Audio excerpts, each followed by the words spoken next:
It is June 21st, 1621, and Prague is preparing for a spectacle that will shake all of Europe. It was the mass execution of 27 leaders of the estate's revolt, 3 lords, 7 knights, 17 burghers, on the Old Town Square in Prague. It represented an unusually cruel end to the events that began with the Third Prague Defenestration on May 23, 1618, and ended on November 8, 1620, with the defeat of the estate's armies in the Battle of White Mountain near Prague.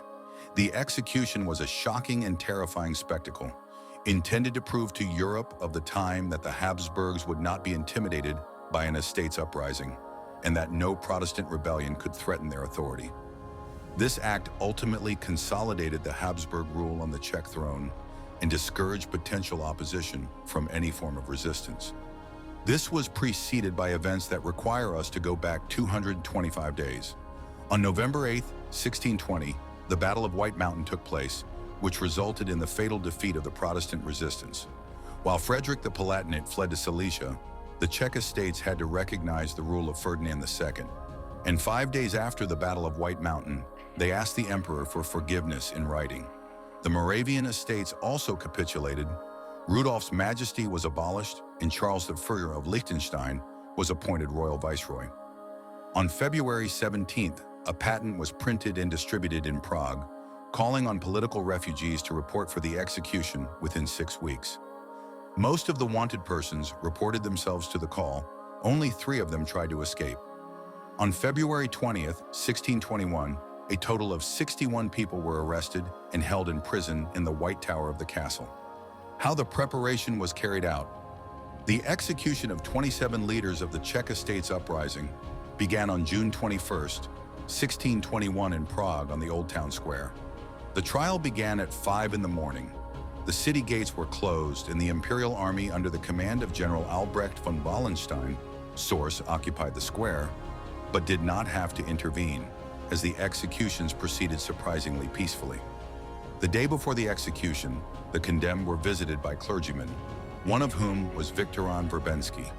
A scaffold about 20 paces long and wide, covered with black cloth, was erected on the square. The executioner was appointed the executioner Jan Midlaz, who had 4 swords ready. The executions lasted from 5 in the morning. Execution process Jan Midlaz was an utraquis, so he had the condemned pray according to their beliefs before the execution.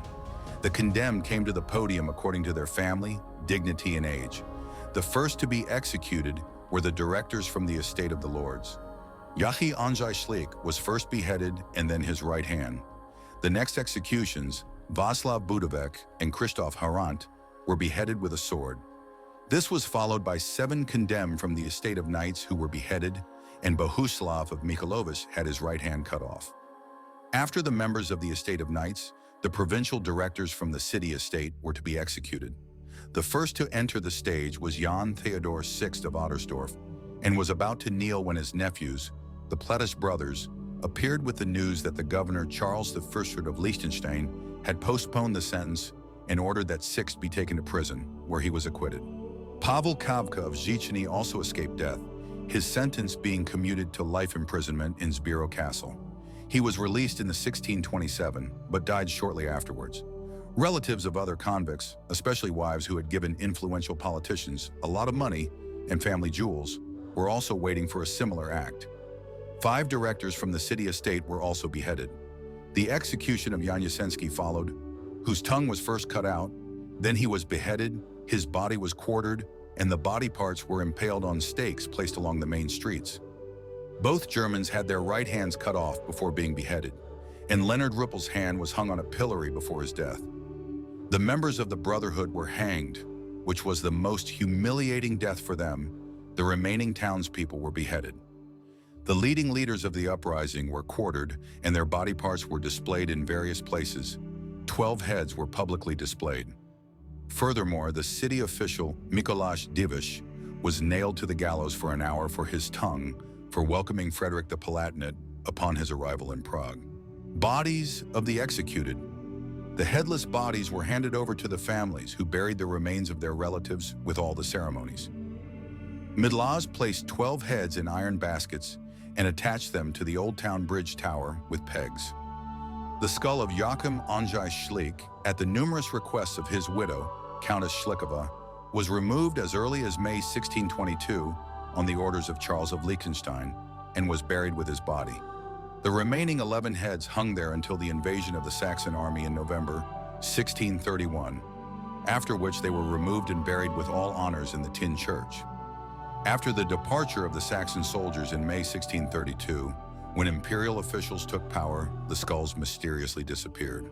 The fate of the survivors. Most families were ruined by confiscation and crushed by the failure of the uprising. The wives of the executed lived out the rest of their lives in miserable conditions, at home or in exile. Some remarried or even converted to Catholicism. The place of execution and the sad end of the estate's uprising are commemorated by the paving stones that mark the area where the execution site stood. The original podium was dismantled and donated to the Monastery of the Brothers of Mercy in Prague, na Františku. Conclusion. The execution was only one of the consequences of the estate's revolt, which was unsuccessful. Other consequences were the hereditary possession of the Czech royal crown in the hands of the Habsburgs, which meant another almost 300 years of their rule. Another major consequence was the subsequent re-Catholicization, which meant a large wave of emigrants, which was the majority of the Czech intelligentsia, and the conversion of those who remained. The German language was given equal rights with the Czech language. The estate's revolt was not a matter of national or civil war within a nation divided by religion. It was a political power struggle. At that time, Europe was struggling for balance. Europe was divided into Catholic and Protestant, absolutist and estates monarchies. The Spanish Catholic side celebrated its triumph of victory with the execution on the Old Town Square. In the end, there were no winners or losers in the 30 Years' War. Only a destroyed Europe remained. Its significance fits into a period of changes that were sweeping across Europe, and the estate's uprising itself started a conflict that the powers were already heading towards.